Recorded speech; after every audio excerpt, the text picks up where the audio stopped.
Guys, what's up, man? Looks like I got an Antoine here for you today. What's up, big dog? Hey, what's up, man? Thanks for jumping on, man. I know you're always busy in the gym getting a pump and filming some skits now. Yeah, we're all busy, right? Nowadays. I mean, Dude, it's good busy. you're like a bodybuilding influencer now, man, with all the videos you're doing. Well, the funny thing is that I was actually doing videos and uploading them on the internet before I was bodybuilding.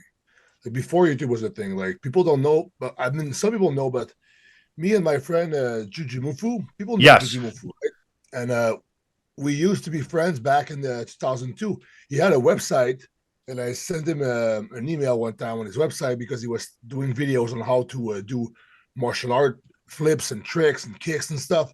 And this is what I was into back then. And then we just became friends online like that. We'd chat, exchange emails, and I met him the first time in 2004.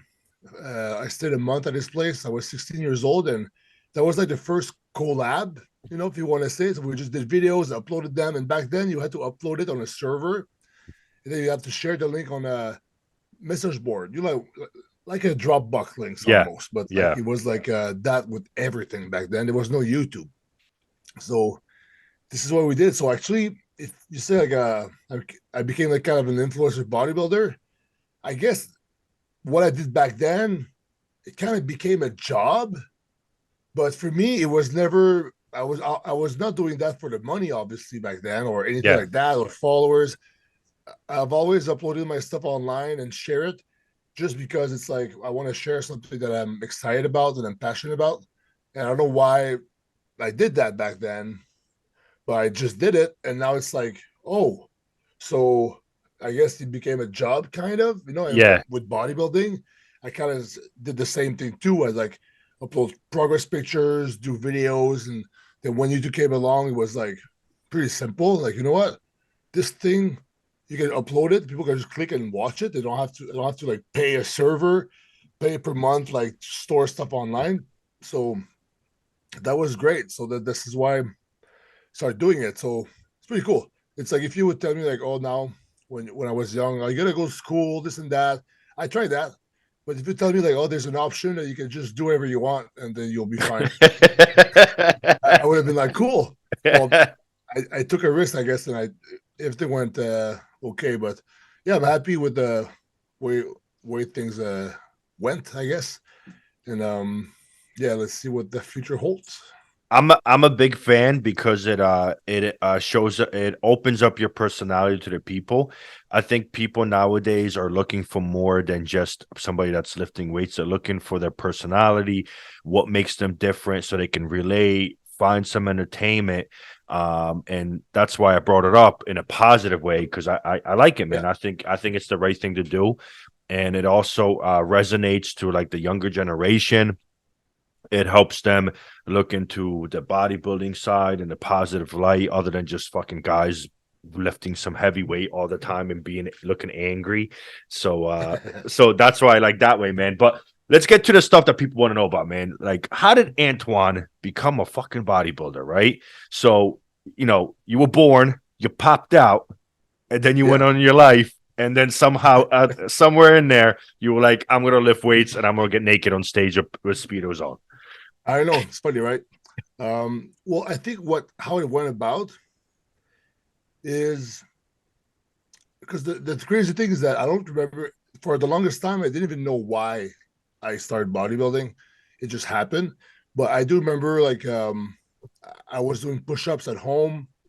I had like a little York dumbbell curl with cement. You know the cement York curls, like the dumbbells. I was Yes. doing like a one-arm curls, like concentration curls, doing push-ups every morning before school when I was young, and even when I was like even younger, like than a teenager, like maybe 9, 10, I was doing like push-ups and sit-ups and things like that because my dad would make me watch like Rambo, movies with Arnold and all these things. So in my head, I was like, so this is what a man's supposed to be like, That's strong pretty and cool. stuff. So and then when I was young, I I started doing the push-ups, and then bodybuilding.com was a website that I always went on. And then I realized that, oh, to achieve the physique that I want, um, I need to be these guys are competitive bodybuilder. So I saw like that was 2002 or three around that time. So then I was like, shit. So I was looking at all these old pictures of like Kevin Levrone, Hmm. the Battle for the Olympias with like Lee Priest, Jay Cutler, Ronnie Coleman, Flex Wheeler, all these guys, right? So that was like, oh, so these guys look the way I want to look, and they don't just do push-ups and curls at home. So I was like, I need to like join the gym if I Hmm. want to compete and be like them. So I asked my mom, hey mom, can I get a membership at his gym? Um, she said, yeah, she paid me a membership like for 3 months at this one gym there. Then I went to the gym, and then I went to the owner before ever even stepping in the gym for the first time. I said, I want to compete in bodybuilding. And the guy was like, so it was my first time in the gym. I never lifted weights in the gym before. I go to the guy, I say, I want to compete in bodybuilding.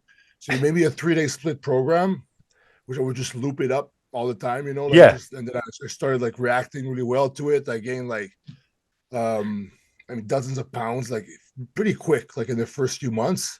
I went from 153 to like 185 pounds, like pretty quickly. And I was like 15 years old back then. My Not first whoa. show, yeah, my first show, I was 16 years old. My first show, 2004. I coached myself for it. I just did everything myself with the website bodybuilding.com. And Lane Norton was already writing stuff back then. So I was following some of his articles and stuff and on message boards, just reading stuff. And, that's how I competed for the first time. But if you want to go, why the reason why, like, do we do anything, right? It's always like stuff that happened in the past that makes you like a certain way, and then you make decisions. I Hmm. think because my parents were getting divorced at 9 years old, I became like scared and like confused of like what the hell was going on. And I think I wanted to like be like worthy enough. And I think for me, like the just worth in general was like the only thing I could like put a measure on it was like I gotta be strong, like a man, right? Yeah. Because this is all I'm going to be worthy. So this is why I think I started doing all these push-ups and then really idolizing like the movies with like Rambo, Arnold, and Van Damme, Bloodsport, all that stuff that I was watching back then. And that's why I did martial arts too. I wanted to be like strong, like I could defend myself, I could be worthy. Yeah. So this is why I think I started doing push-ups at 9 years old and do all these things because when my parents were getting divorced, I was scared, and at least that was a thing I could control and do. So Hmm. that thing I carried on, and then because I had good genetics, I was reacting to the training I was doing and getting comments from it. So I was like getting a feedback, a validation with the outside world, and I think that kept me doing it. It has to be maybe something as simple as that. Because if I wasn't good at it, would I have kept doing it? I don't know, as a kid, right? Yeah. But then I would get the comments at school, comments from my family. Oh, you're strong. Because I had like a little six pack when I was like 11 years old. So it's like the family would make comments, and then you're like, oh, they're telling me something positive about me. Hmm. And maybe when you know, it's something that for you it's important, and they're saying something good about it, your brain's gonna register, and then you try to keep going towards that without even thinking. Yeah. Yeah, it was like your motivation basically. We all look for validation, right, from other Yeah, individuals. And then during that time frame, your validation, that's how you felt like you were gonna get your validation is by being strong. And especially if your dad kind of showed you the images of like strong men, yeah. and kind of pulled you that way. So how did you do in your first show?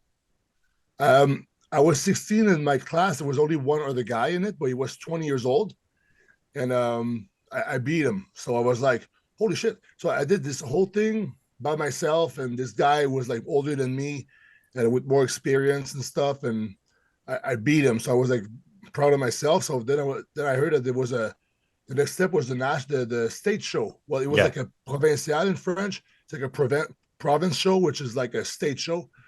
I did that. I was second place at 16 in the whole province of Quebec. And then the next year, I did something similar. And then the following year at 18, I won the Canadian Nationals under 21 at 18. And I won it the following year, 2 years in a row. And then after that, took me 6 years after that to get a pro card. Yeah. So you turned pro when you were 22 then? 26, 2012. Oh, Yeah. 26. Gotcha. Yeah. But damn, that sounds exciting though, man. So like your passion was right off the bat, you just kept going forward and forward. Yeah. Yeah. I just kept going at it. I don't know, because I liked it. And I just, I was reacting well to it. And the cool thing is that I never liked team sports. That's why when I did hockey and football, I didn't like it. I still did 1 year football for my dad, I guess. And then I did hockey for years until I was a teenager. Yeah. And then I just stopped doing that. And then when I was doing the martial arts, I would literally go in the field uh, in the sun just by myself and try to let. I was drilling like this one move until I would get it. Like I like a obsess over it. So Hmm. I would obsess over that one move and hurt myself and try again. But when you would land, you would get so happy. It's like you've seen those skateboard videos where they just like fail Yeah. and fail and they land it. Same thing. So I like that stuff. And then with bodybuilding, I could obsess over something else. And then I would be able to like or day in and day out do something and then improve from that. It's like you don't control a lot of things in life, but Yeah. like your actions and your efforts and stuff, that's one of the things you can control. And of course your attitude on life. But so that's why I was obsessing over bodybuilding. It's a solo sport. It's just me by myself. The most important thing in bodybuilding or any solo sport is like when there's no cameras, nothing. What are Yeah. you doing? This is Yeah. this is this is this is when it's happening Hmm. because this is like the sport of bodybuilding for me. Yeah, the camera is cool, the content, the stage is nice, but the real sport is happening 24/7 when nobody's watching. Yeah. Even when your wife or your fiance, girlfriend is not watching, this is when the sport is really happening. Like, what are Yeah. you doing when nobody's watching? So That's that's why true. that's what I like about it too. It's definitely it's definitely a sport that creates discipline, and can create a complete structure for somebody that they can move into everything they do in life. It just has that power around it. You have, like you said, you have to be 24/7, man. There's no other way Hmm. around it. Now, when you turned pro, how were you excited? Did you jump right away into the pro stage? How did everything roll for you? Well, that's the funny thing. You were you like stories about like comebacks and stuff. So we have to know what we came back from what? How did you get there anyway? Like because then I won my pro card in 2012, and I was coming out of like a bad relationship, and which was really hard, kind of a hard breakup, as a kid, Yeah. because I'm I think we're all sensitive in a way, emotional, but I kind of held it all in because I was prepping, right? Hmm. And then a week out, I moved to my friend's house and I just like zoned in, blocked everything out, all the feelings, all the stuff. And then I didn't miss one meal, didn't miss one cardio session, 1 minute, one training, one rep. And then I came out in the end triumphant. I won. So that was a great, great feeling. Like overcame that. But then there was a problem. I said, you know what? That was hard. I something bad happened to me with the relationship. Now that I'm single, I deserve to have fun. Uh, I was entitled in my head that now I'm going to reward myself from yeah. winning, and doing the right thing in my head, and Hmm. and how did I reward myself? Well, I started partying. Yeah. I would drink and do drugs and hang out with girls and all that stuff. And at the same time, 3 weeks before the show, um, I kind of because she took the car and went away somewhere, and I had no car to go drive, so I kind of like just stopped working, and I got a car. So now when I won my pro card and I won came back and I moved somewhere else, I had like no place to go to work. So I would just do the sponsorships online and the content stuff and Hmm. for Universal and Animal Pack back then. Yes. And so I would do that stuff for them for having money. And I had no schedule to go. I couldn't, I didn't have a gym or a bus. I go there at 9 a.m. and work until 5, I do whatever I want. So I could party whenever I want, Yeah. right? So I could party like on a Tuesday afternoon. Yeah. But who parties on a Tuesday afternoon? You know, No, that never leads in a good direction at I that. know. So you get like strippers, you get like criminals, escorts, all this kind of people, right? People who just Yeah, like who can allow themselves and want to party on a Tuesday afternoon. yeah, So I was never any part of all that. I was never a criminal and stuff. I mean, I got arrested before, but I got lucky and things got dropped just because I hung out with the wrong people. yeah, That's another story. But but yeah, I was never a criminal. So I would hang out with all these guys who were just like insane. But the thing with me is that I love the chaos too. So I yeah. love being part of that, all that shit, and just like see the close by, and just like the adrenaline, and just the fact that it was exciting, right? Hmm. And my definition of fun became not normal, Yeah. right? So anytime I wanted to have fun, what did I do? I did that, and then Go to the far when left. Yeah, when you don't feel good from the start, because remember as a kid I didn't feel good, right? yeah, So I started doing all this stuff. So my baseline is like something's wrong with me and the world, right? And then the thing is, I kind of found relief in like the sport I did back then, bodybuilding. But then when I found drugs, it was like, holy shit, this is this. I finally feel okay. This is yeah. what happened. So The so the my temp brain, the temporary happiness.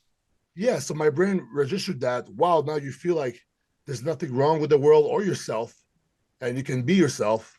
And but it's all like chemicals, right? Yeah, But it's like the pain I felt inside was just not there anymore. So my brain registered that, like take this, feel good right away. Perfect. That's a good solution. That's how the brain works. And yeah. then you do it enough times, it's like the wires get so hardwired and Hmm. like just like strong that anything else is like not gonna really, it's not Correct. gonna want what your brain's gonna want to do. So this is how you become addicted. So I Yeah, became addicted. So that 2012 started my descent, and then all the way to like 2014. This is all I pretty much I did. I would like stop and go, and try to do a show. I did it in New York Pro in like 2013, but did horrible. In Toronto Pro did horrible. It was like last place. People don't know So that. so wait, so you were basically living Chris Comer's life, except you weren't winning. Exactly. I mean, I don't know what his life was like, but mine was like, Well, Chris yeah, Comer, he used to when on his documentary, it was he would win the shows and then he would just hardcore party, like yeah, but party and I don't know party. to what extent you would do it every day because I was not a functioning Oh, I party see what you're goer, to saying. say the least. Gotcha. I was waking up, and the first thing I would do would be like stuff. Yeah, yeah, I get it. So, so I don't know what he did or how he did it, but Now, for me, it was now when that was all going on for you, you were still trying to go through prep and and still try to well, compete and stuff, or it's like at first I kind of was, and then I was able to like before 2012, I was able to like stop, and then do what I need to do, and then do it once a month, whatever. But then I was like, I didn't have any more schedule. I could do it more often. yeah, It's like now it became like this is what it's like your brain registers that as the only thing that's gonna make you feel good. And yeah, then then anytime you're gonna feel something, even if you feel happy, oh, let's celebrate. I want to feel more happy. yeah, Then if you feel bored, no, I don't like this. I want to be excited. Feel yeah, sad, oh fuck that. You get angry, you don't want to feel that. You gotta do drugs. So it's like whatever I felt now, I had like a reaction. It's like Pavlov's bell with dogs, ring it and they start like drooling. yeah, Like anything would happen, and any reason that there would be, I would want to just improve it or escape it. yeah. With something external. You're chasing a happiness that's artificial through the drugs. Yeah, and I Yeah, was trying to control everything, yeah, my life and everything, where I feel. So I was not able to like hold be a functioning for long. So I ended up like losing contracts, and I would so in 2014, my one of my friends back then, I guess back then he was a friend in my head, but he overdosed found dead on Christmas Eve. Then I was like, okay, I'm stopping. There's ooh, even a YouTube for people who don't know. There's a YouTube that I released January 5th or 9th, I think 5th, 2015, where I think it's like why I was away or something. I'm on a couch and I tell people I had a problem with drugs and I was coming back to bodybuilding. And Yeah. I was like, this is why I was away. And then it's like a big thing, it's like emotional. And I'm like, yes, I'm doing it. 2 weeks later, I do drugs again. Oh, I'm like, then this is when I realized, like, oh, wait a minute. Before, I didn't want to stop, but for real, I knew it was temporary, but I was like just kind of procrastinating it. But now that I said I'm not never doing it again with a good reason, 2 weeks later, I do it again. Then I was yeah. like, wait a minute, what? I'm changing my mind. It's like Yeah. you want, and then something bad happens, you feel bad. Your brain is so strong that you get an obsession, and then you just powerless over it, and then you just do it. Yeah. So that started happening in 2014. Then not long after that, I kind of moved away from Montreal. I did every solution you can think of, like reducing it, moving away from it, going into a relationship, all that stuff. It's like it doesn't work. That's not how you fix that. And so I went to my first rehab, 2015, Hmm. and then I did one for 45 days. After 3 days, relapsed again. I didn't plan that. It's like I went with my friends and it went to the Toronto Pro Show. I was living in Toronto back then, and same friends as now, like Dorian, Noah, Cody, and everybody from the gym. And then as soon as I was by myself for like 2 minutes, when my ex I was dating at the time back then closed the doors to your parents in Ottawa, whatever. He closes for, and then it said, "Oh, I could do drugs if I wanted right now. Maybe I could get away with it even." And then 10 seconds later, grab my phone. Yeah. I didn't plan that, so it's like I was still like really, my brain was still very much programmed to do that. So I did first rehab, didn't work. This happened after that. Then I was like, you know what? Didn't work the first time. I'm going 6 months, and then the in the to a rehab. And when I say rehab, it's like a facility that you're there 24/7. Yeah. You're always there, and then you're doing stuff all day to like pretty much reorganize your life because your life was out of control. Hmm. And this like kind of molds back your life into a structured thing with like classes and group support and a bunch of stuff and therapy, counseling to like reprogram your brain into thinking, into handling life how it is, life on Yeah. life's terms, right? So then a second time, the guy said, well, at the rehab, well, the program is 3 months. I said, I want to do two back to back. So I wanted to stay there 6 months because I'm an extreme guy, right? So even in recovery at first, I was very extreme. So I actually did it. And then I lasted 1 month after that. Ooh, I did it again. ooh. Yeah. And then the thing is, every time I would like relapse, it would become worse and worse and worse and worse. Well, And eventually, let me ask you this: yeah. when you were going through that whole time, when you went to rehab and stuff like that, did you step away completely from anything else to do with the gym? Because a lot of times, sometimes people Oh, yeah. sometimes they let the gym be their escape from some of the difficulties. But for you, I assume you just stepped away from that completely. Yeah. The thing is, I'll explain why after that, which is very interesting. When I started partying, when I say partying, like sometimes there was no parties with like party hats and the balloons around, right? I'm not saying like partying means like pretty much like you gotta do drugs and find a reason to do it with Yeah. people. So when I would start partying, the last thing I wanted to do is train or sleep. So I wouldn't go to the gym. I would go sometimes when like people would want like friends, a guy I would like want to go would go, or the odd time would go. It's more like when I would stop. Oh shit, I gotta stop partying. I gotta do some videos and go back to bodybuilding, and I gotta reduce it, right? And I would stop the partying for like 2 or 3 weeks, gain muscle back really quick because of my genetics. And then what would happen after 2 or 3 weeks? You know what? I gained like 15 pounds and feeling good. I can deserve a little party, like just for one evening. And then it would never be one evening. It would Yeah. be like 3 days, 1 week, 2 weeks. So yeah, so with and the crazy thing is that in rehab, every time, because I did 5 of them, every time the first thing I would do when I would wake up from the detox or whatever, I would like go train and go to the gym there. Yeah. I would do that and then set the pace up and then do all the classes. And I was all in all of them, right? I was never in there half willing. Always no half measures. I was always fully willing to get better.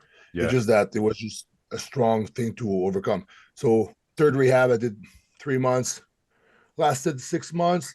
My fourth one, actually, I lasted 2 years before I Wow. did again. Yeah, and that was actually my last relapse was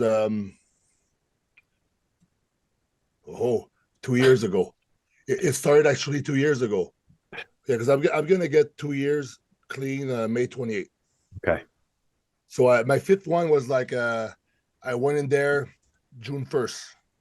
That was my 2 years ago. That was my fifth one. I started, and and then after that, I've been good since then.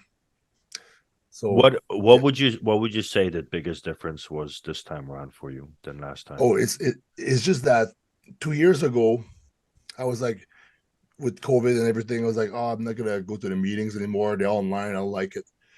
And then I kind of became complacent.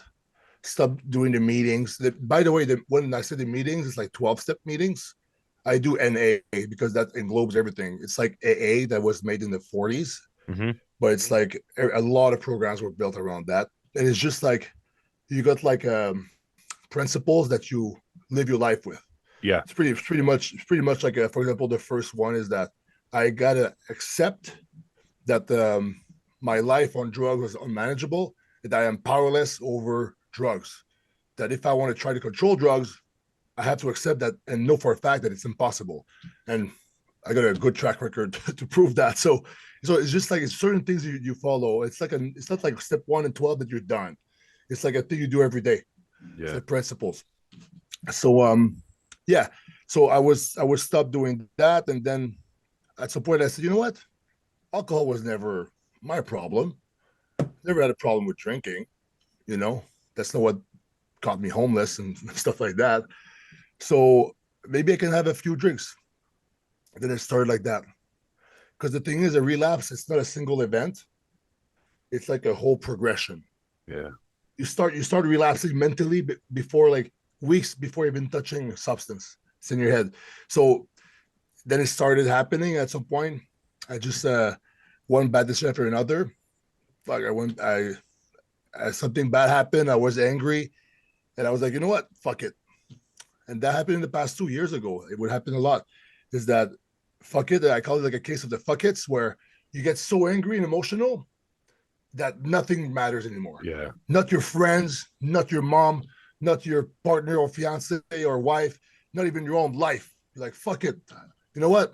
Fuck all this shit. I've got to go do drugs. Fuck them. I'll show them. I'll show them what. So Yeah. I'm just destroying myself.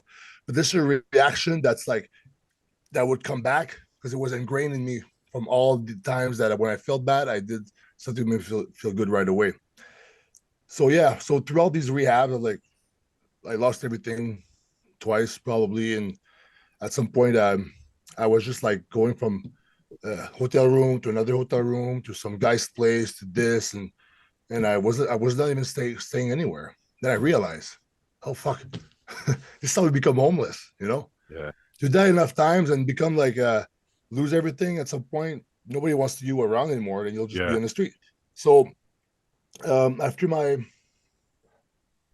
fourth rehab, I actually stayed in a shelter for a month because it was pretty much a mistake. It was supposed to be like a sober living house, but the counselor did a mistake and they sent me to like a little program to get you off the street. So I stayed in the shelter for a month. But you know what? I was like, if I relapse here, there's nowhere else to go. I was Yeah. with the lowest people, the people in the lowest society. There's nothing below these people. I was like there with all these guys and girls. Yeah. So yeah, I wanted to get out of there, say the least. And I did. And I know for a fact that if I make the decision to do it again, you say to me like, what's different this time? So I just know for a fact now that if I do it again, just a matter of time until like I lose everything. Yeah. Just a matter of time. Because 2 years ago, I had like 2 years of recovery before that. I was like that. I was like this. Maybe not Yeah. as like not as much of like the knowledge of the experience that I had now, but almost there. I was already Yeah. talking about recovery and sharing stuff, and I did podcasts about it like that. And then it just got the best of me because it's like a race. You're racing against the devil. If you let the pedal off the gas, He he's catches still up. like, oh, Yeah. he's gonna catch up. So that's why I'm never complacent, and I'm aware and I accept that it's always there. And I'm never recovered. I'm never fixed. It's like I have this disease, and my medication is doing this recovery stuff every day. You know, talking about it. That's part of it too. Like sharing and stuff like that. It helps me Yeah. too. It's like it's just I replay the tape in my head. I'm like, Yeah. yeah, this is what I'm doing. This is the right thing. So I was gonna be right there with recovery every day. And right now the mindset is that I'm not gonna let go of that. Not today. So this is how I deal with it now. It's just that it's part of me that the first thing I wake up every day, the first thing that matters to me is to not pick up. That's it. Yeah. If I don't pick up drugs or even alcohol or whatever, any substance that will like alter your mind, I know that everything will fall into place. Yeah. If I put something important more than that, if I put like my family more important than my recovery or bodybuilding more important than recovery, I'm gonna lose everything underneath. You I see understand? what you're I saying. gotta put recovery first. I understand. So that's the mindset I have right now. I And get it. it would, yeah. Because if you put something else and then something goes bad in that, then Well, you the fall thing is, back. it's like, oh, um you have some mental issue, or you're no, let's take something that's even more simple. You're a diabetic, Hmm. type 1 diabetic, and then that's your disease. Your medication is insulin. You got to take that so you don't die, because your blood sugar will go super high, and then your organs will fail, whatever. You got to take your insulin. Well, my disease is addiction, and my medication, if I stop taking it, I'm gonna die too. Yeah. So that simple as that. So that's why, like, all these meetings and this stuff that I do every day, and my thought patterns, they all align with that. Because if they're not, it's like I get in trouble. Like 2 years ago. Do you feel like the gym plays any part in your life right now to just and help and kind of like in any overall help? Being Oh, for competitive, sure. again, being so active on social media, having such a support Yeah, system behind your back. yeah, 100%. It's like when I was doing like drugs in the past, when it was all said and done, and then the dust would settle after like a bender or was being rehab, or I would realize I did something very bad and the bad consequences would come rushing to me, I would hate myself. I would not be proud of myself. But with bodybuilding, it's drugs is like you take something, and then right now you feel good right away, Yeah. instant gratification. Right. Bodybuilding, you suffer now, and you might have results later if you do it for fucking 10 years. Correct. So it's like bodybuilding is a journey of delayed gratification. It's the opposite. Yeah. But the thing is by doing that, it's making me proud of myself. You're only proud of yourself if you do something that sucks for a long time, and then you Yes. succeed. Yes. You don't succeed. You don't feel like a lottery winner is not going to feel proud of that. Yeah. It's not, we don't like respect that, Yeah. you know. But somebody who like worked from the ground up, Hmm. and it became whatever super successful through hardship, through hustling and grinding, like they say, every day. This is what's impressive. Yeah. So for me with bodybuilding, first of all, it brings me structure, and this is my outlet to like this is what I do. That's hard every day. That requires discipline. That makes me proud of myself, along with a lot of other stuff. But bodybuilding is like a main one, right? It's like I get up and it's like I go to the bathroom, I go to the gym. I don't. There's no way that I'm not training, right? Yeah. And so it doesn't. And the thing is, for me, is that I know I won't compete forever. I'm 35 now. Like how much years I have, I don't know. But I'm always going to train. As Yeah. long as I'm going to move, I'm going to train. So it's just in me, and this is something that is really part of the real me. Because the drugs, that wasn't the real me. Correct. That was like crazy, insane, chemically like unbalanced me. That was like I was crazy, right? So that wasn't Yeah. me. That's why why would if you look at how he didn't want to train, he was running around the street where like it's not even like a part of that. What is he doing there? Yeah. Right. Yeah. So that made me hate myself. Then bodybuilding, on the other hand, is making me proud of myself. So that's why I think is bodybuilding and training in the gym is like good for me, and it can be good for everybody. I think. Yeah. Yeah. That's a deep story, man. That's Yeah. because it's a battle you're gonna fight for the rest of your life. Yeah. Every day. I mean, I still think about drugs usually every day. Yeah, If I want to be I mean honest. it's I mean it's the reality. I mean you've it's listen, man. We as humans try to chase an instant gratification no matter what it is, right? It could be drugs, it could be compliments, it could be anything, right? It's instant gratification. And if our mind is overloaded with it for a long period of time, we're always going to remember that feeling. And then it's a constant battle to outweigh the negatives of it. You know what I'm saying? Versus Yeah. the instant gratification positives forward. So at the end of the day, man, it's just a battle that you're gonna win this battle every day, no matter what, man. I know That's today I will. And and then you're I know that tomorrow when I wake up, if I think like right now, I yes, will win tomorrow also. But the thing is that part of the program is that you only focus on today understand. because that's what like this is what is only real. You make the future in your head, you make the past, you replay it in your head. Yeah, You're just thinking about these things. The real life is like right now, right now, right? So you gotta focus on right now. right That's the now. most important. So yeah, so I right now I got it right now. That's for sure. I'm not going out of my house tonight. I'm gonna stay here and play some video games maybe or something. I don't know. But yeah, I'll go to bed clean and sober, and that's perfect. Good. And then when everything went nice and smooth, how was the feeling of getting back on stage? How was getting your win and being acknowledged for being a great bodybuilder? Well, that was good because so let's see. Yeah, it's crazy because I won the Cali Pro 2020 after coming back.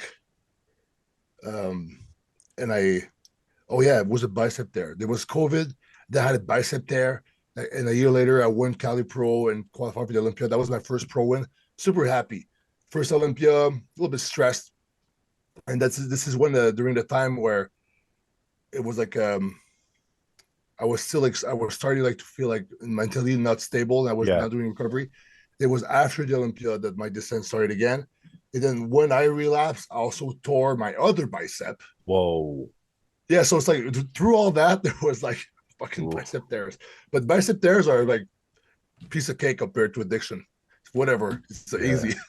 So Yeah. I tore my other bicep. It was the left one this time, and then I went to rehab, like for drugs with cast. At least it was the left one this time around because the first tear was the right. So I'm right-handed. And if you are, you must realize that it's pretty hard to wipe your ass with your left. Ever tried? No, I never did. I might have to Well, do try it it. tonight. I'm gonna do it tomorrow morning when I wake up. Yeah, exactly. So yeah, so when I did the bicep tear again and the real so imagine when I won the Chicago Pro last year, 2022, Yeah. how happy I was. I was like, shit. So I was like out of shape, broken, like arm messed up, came back just like from a mistake, and then I just did it every day, persevered, and then I won again, and then did the Olympia in December. So yeah, of course I was happy. It's like it was a good achievement, and I was proud of that. But the thing is like I always feel like it's like it's not enough. Yeah. That's the problem sometimes. But I think that the feeling of like it's the of not being satisfied is good to push, but it's also I always try to do it with a state of gratitude. Yeah. That way I can appreciate what I got. So it's a mix of the two, right? I'm not good enough. It's not good enough. But wait a minute, it's okay right now, and you should be happy with what you have. But it's also go for Yeah. more. But because if I always stay in the with the feeling in my head that it's never good enough, even if that feeling, it's like a patterns in the brains. Even Yes. if you win everything in the world, if you never change your thinking pattern throughout the way, Yep. you'll feel you have nothing. You'll have like not enough back then too. So it's good to be aware of that and to be grateful. So I tried to do that, but yeah, it was great coming back and winning twice because I tore bicep. Oh shit, come back. And then I won the Olympia. Tore bicep plus a double whammy this time, relapse and a bicep tear, and then work hard, come back and win. So Yeah. that was like that was felt really good. It's probably more than a normal win. You know, Yeah. the thing is like I think I'll speak for myself. I think I can enjoy wins more and victories more because I lost so many times. You Understand. know, because if you always win, it's like, yeah, it's pretty cool, but you don't know the difference. Correct. You know, so I think that you need to have a gap. You know, the bigger the gap, the bigger the failure. If you win, it's going to feel like $1,000,000. You know. That's true. That's true. Yep. So what's the plan next, man? Um, Plan next is Aries Nutrition this weekend, March 18 in Jersey. Coming what's great numbers. what's the plan for stage time? You have anything in mind right You know now what? or no? Yeah, I'm still in the recovery mode from the Olympia. Getting healthy and the blood work and all that stuff. And well, we're almost there because I'm working with Dr. Dwayne Jackson and Hmm. Dorian Hamilton. He's my coach, also the owner of Asian Muscle with his brother Noah. Yep. But so Dr. Dwayne Jackson, he makes our formulas and he takes care of my health and blood work. He's really like very strict. Good. If there's something he's not satisfied with, just slightly like even if it's not bad, slightly lower than a year ago before starting a prep, he's like, no, we have to wait. You know, so it's like Good. I'm just listening to him, and even though like the normal bodybuilder, which was me in the past, would be impatient. Yeah. To get back, and just gain some muscles, and because you see all the guys on Instagram, and the thing is, that's the thing, huh? You see all these guys just jacked and stuff, and so imagine being a girl, all these asses everywhere, and you're looking at the counter with the waist on the sides, like you try to match that, you'll never get there. It's not even Yeah. real. But But unfortunately, so that's this fucking everyday routine thing for the girls every day, I bro. know. So as a guy, I see my competition literally training. I'm like, Hmm. oh my god! I say, come on, let's go. I wanna get back on stage. But we actually decided to do the Arnold in 2024. Okay. So yeah, so that gives me a good long break right now, and get stuff to. But my training, to be honest, my training is going super well, and I'm like, I don't mind. It's not like I'm suffering right now. It's like everything is good. Training hard and my I don't know. I feel like my body's improving anyway. So I don't mind waiting. And then I'll do a whole year of like getting the right size to be Hmm. competitive. Because now the Olympia, it's 2 Olympics I do in a row. The first one I was 270 something, and the second one I was like 268 or something. Yeah. Yeah. I'm both both times I didn't place. I didn't place. Yeah. I was like 14 and out of 16. And at this time it says 16, but there was like 20 of the guys that were 16 too. But I think I was like around the cusp with James Hollingshed got 15. I was right beside him. Right there. Yeah. Yeah. So the guys are really big. They're really thick. And I'm conditioned and I got like good body parts like legs and stuff, but I think I lack a little bit of thickness on everybody. So the whole year is gonna be focused on that. And I think we can still make like good improvements. And then March 2024, I'm gonna do the invite as soon as I can. I think December, Yeah. and I think I got friends in the industry. They could probably connect me with Brian Powers, the guy with the Arnold, and Hmm. I went to shows to Olympias. I've been there for a long time. I hope they accept my invite, my request. Yeah. I think they will. So that's the plan, though. Arnold 2024, because I never did the Arnold yet my whole Yeah. career, right? Yeah. I That's did it good. in 2011 as an amateur.